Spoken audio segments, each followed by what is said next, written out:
Hey guys, you got Crave here, and when you think of Souls-like games, you probably think of challenging gameplay, or you might be thinking that something like this happens frequently in games of the sort.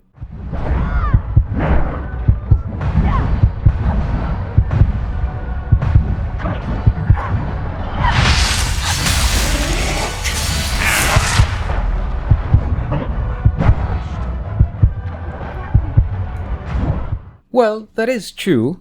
Games that follow the Souls or the Soulsborne formula vary in terms of execution, but generally there is challenge in them. It's not like Diablo, Mass Effect, or the earlier Darksiders games where you can be swarmed by enemies or take multiple hits and there's still a good chance of you coming out alive. Most games of the sort require some caution even when fighting against non-boss or non-elite mobs.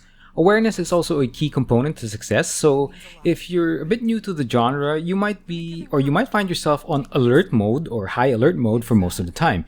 It's because of this perceived difficulty that most people move away from such games.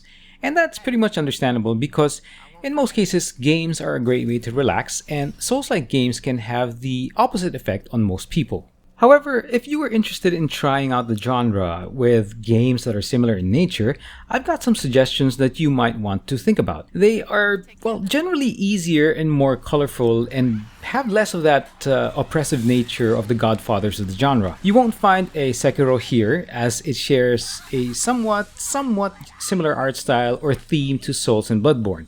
Honestly, they just scare me. Anyway, here's a quick look at 5 games that share the challenging nature of the greats, but should be easier to take in if you're a casual player like myself.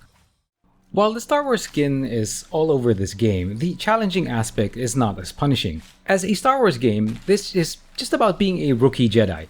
You're not exactly anything special. As Cal Kestis, you are just trying to figure out things, you're just trying to survive.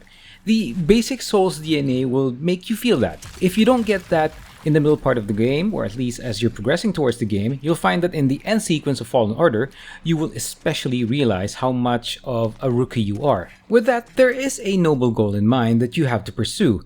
And as with many games, or any game, gameplay is key in progressing your journey. You have the capability to level or progress your character, which opens up a variety of skills that you can use. There is also a minimal element of customization to your weapon. You can also change the look of Cal, his bot buddy BD1, and your ship that you eventually get to use in the game. Part of the journey also includes dialogue with very interesting characters. I would say they're very interesting. Respawn Entertainment, the developer, has done so well in making sure your companions and all your interactions are engaging. Now, part of the gameplay is combat, and you have to engage in fights most of the time. As with Souls-like games, timing and gameplay is still key. Normal mobs will still have the capacity to take you out just like that. The penalty for carelessness is, well, in the form of XP loss, which you can eventually get back. Healing stims are pretty scarce early on in the game, so you have to be careful.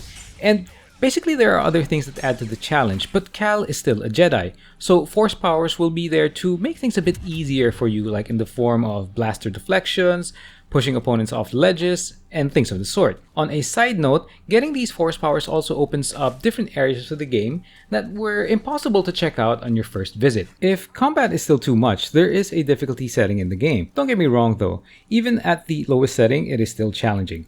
Wiping in sections of the game still means that you have to respawn at your last save point or your last meditation point and going through the same mobs you've already downed. At least, you don't see a huge chunk of your health go away with a normal attack from a standard mob. If you haven't played any of the previous Darksiders games, then you're good, and this will serve as a decent introduction to the Souls genre. Darksiders' background is about heaven, hell, and man, and the eventual apocalypse.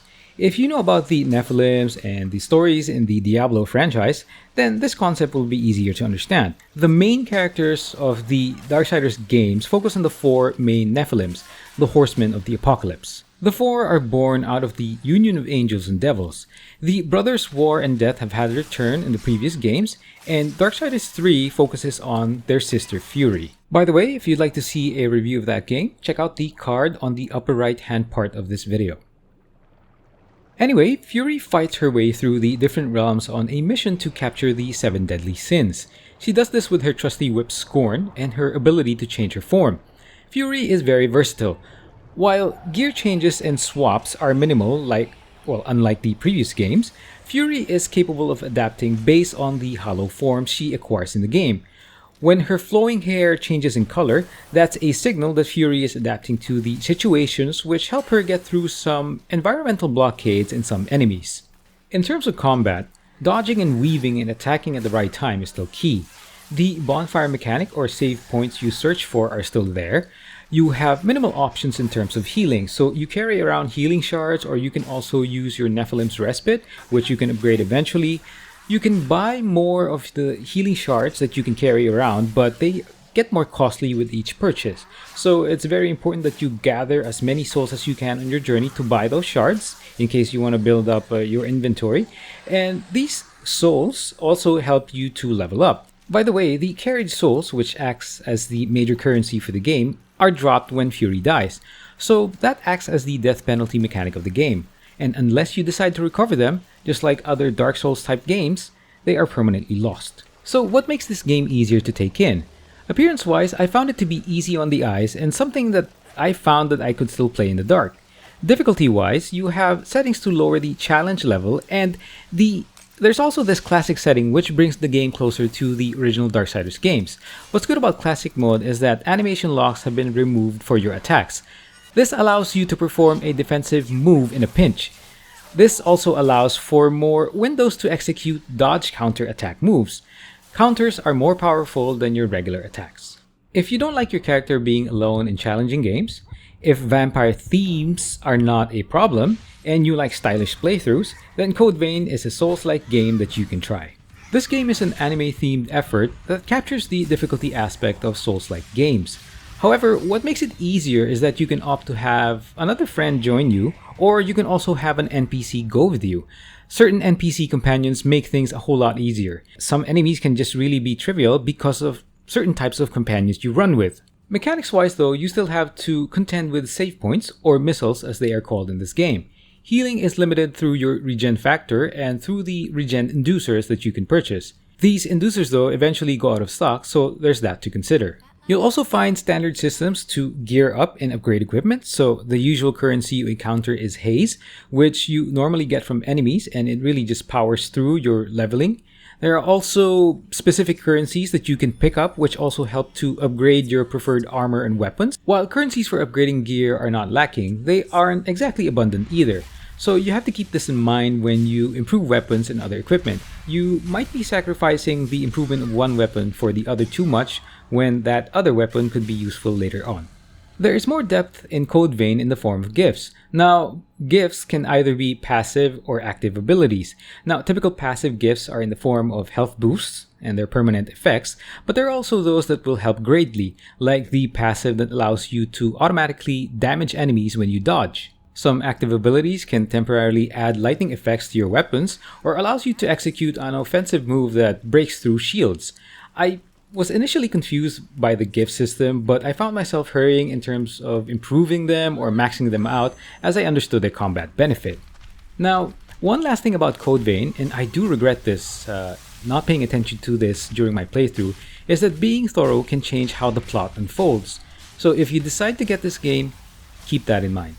Now, this title is different in that it may be the farthest from the Souls formula, but it does have some traits that can put it in the same category.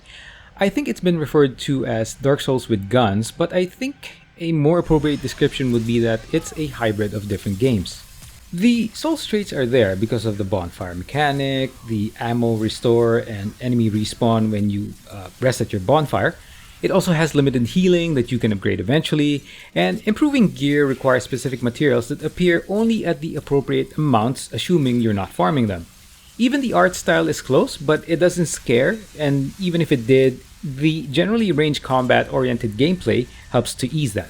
Remnant starts to be different in that you get into fights and it will start to remind you of Warframe, or maybe even The Division without the cover mechanics, where here in Remnant you just roll from side to side to avoid projectile attacks. And I have to say though that the gunplay in Remnant feels really good, and it's really surprising for a new IP.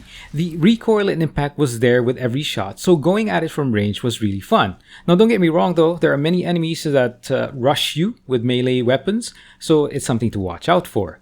You also have a melee option, or you can also configure your character for melee attacks, but in the time that I played this, I don't recall anyone being too focused on close combat. Another aspect that might make it different is that it feels like a looter game even though it's not. There are a fair amount of drops that you can get, but really, the significant ones only really drop from bosses. Now, while we're on that, the world states are inconsistent in Remnant. Your current playthrough may not have the world boss you're looking for. It might be on a different playthrough that you can load up, or it could be in a friend session. In addition, there are different ways of taking down some bosses, which will result in different loot. Focusing your shots on a specific body part can net you a different kind of weapon mod or a different kind of weapon entirely. One more thing about Remnant is that when you start this game for the very first time, you have this feeling of being alone. And that is typical in games of the genre, but relative to the others in this list, Remnant has that stronger feeling.